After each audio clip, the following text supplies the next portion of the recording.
I don't know anymore when this all started, but it's been long enough that I know by now I'm never going to wake up from this nightmare. The entire world is just covered in bugs. The street is littered with the ones that died. There is no more solid ground anymore. Everywhere you go, you're just stepping on exoskeletons. It's not safe outside, so I head back into the giant building where the remaining humans have all decided to live until further notice.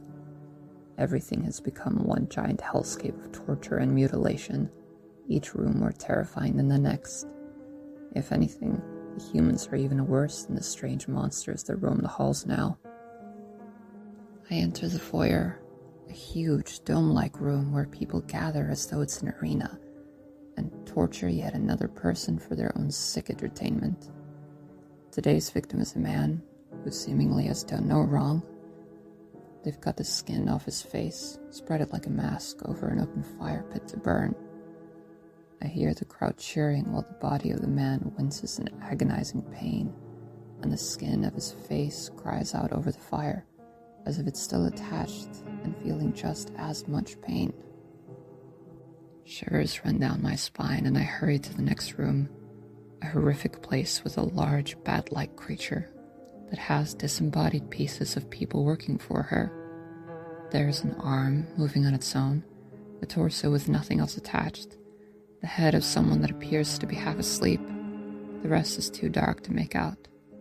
I can only see vague outlines moving around, making noises that sound busy and productive. Every time I pass by here, the bat creature tries to convince me to give up a body part for her. One time, she managed to detach some part of me, while I was in a trance, bewitched by her beauty and my own restless libido. But I snapped out of it, took it back before she could put it to work, before it could become amalgamated with the other body parts, and ran off. Now, I avoid eye contact with her, and head further down to my own room. Before it, I pass a collection of strange monsters, all hiding in half-darkness, each doing their own thing. They all have huge, staring eyes that seem to follow me everywhere.